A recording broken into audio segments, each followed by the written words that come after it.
Bonjour. Donc aujourd'hui, je vais vous présenter comment fabriquer un lombricomposteur. Donc il y a trois objectifs. Le premier, c'est de diminuer votre empreinte écologique puisque vous allez diminuer le volume de vos déchets qui partent à l'incinération. Le second, c'est que vous allez créer du compost et donc vous allez pouvoir l'utiliser pour vos plantes vertes d'appartement ou de balcon. Et le troisième objectif, c'est de valoriser les boîtes de polystyrène. Donc c'est un déchet qui n'est pas recyclé, qui va en incinération avec un fort pouvoir calorifique, donc qui abîme les fours des incinérateurs. Donc voilà trois objectifs pour lombricomposter chez soi en ville. Donc vous avez besoin de peu de choses. Vous avez besoin de 3 boîtes de polystyrène que vous prenez au marché ou chez votre poissonnier. Vous les lavez bien, vous prenez un couvercle qui s'adapte sur au moins une.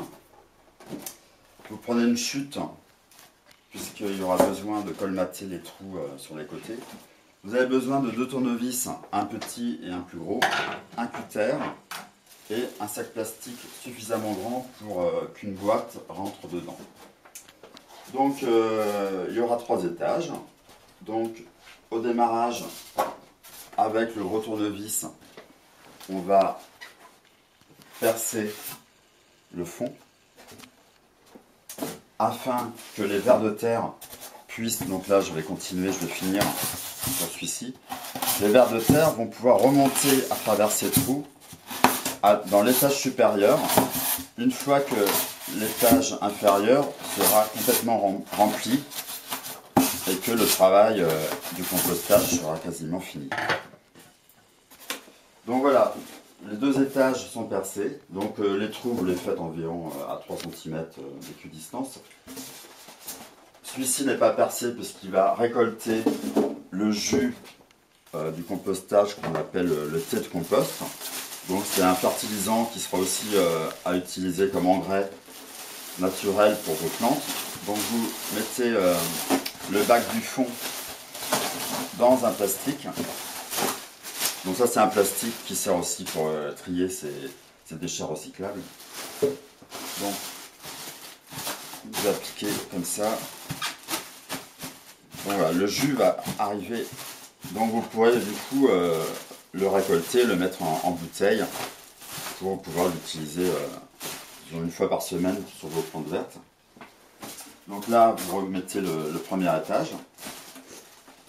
Donc cet étage là, vous allez récupérer dans un tas de compost de jardin de gens que vous connaissez. Donc vous voyez tous les vers de terre, ce sont des vers rouges, ce ne sont pas des vrais vers de terre comme on l'entend, des vers rouges de l'espèce Eisenia.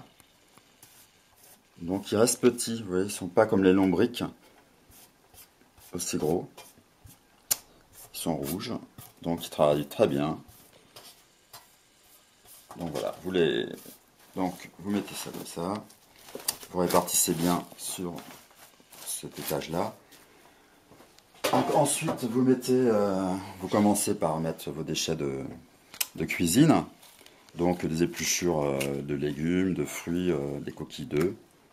On peut mettre aussi des os, des arêtes de poisson.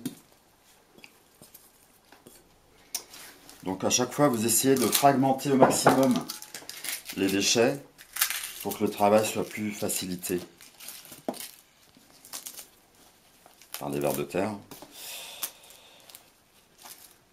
Donc les pommes pourries, tout ça, vous les coupez en quartiers. Donc voilà. Donc si ce que vous mettez comme déchets verts, il y a beaucoup de feuilles très riches en eau, ça va vous générer beaucoup de jus.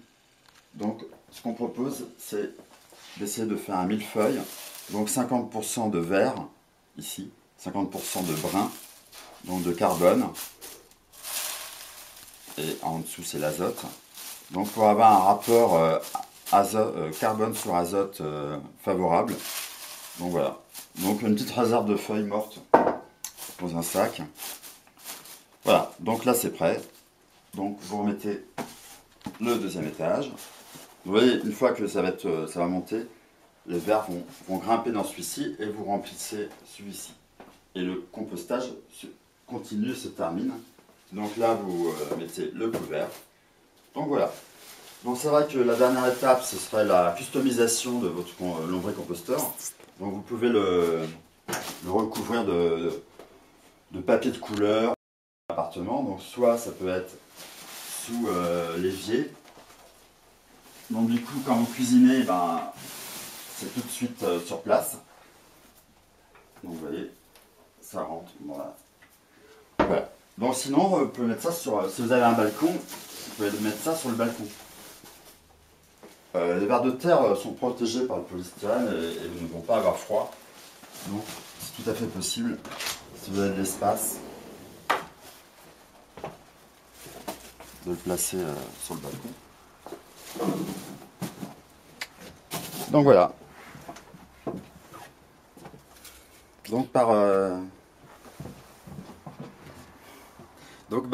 j'espère que je vous ai convaincu et puis n'hésitez pas à me contacter. Je pourrais passer dans votre appartement en concevoir un. À bientôt.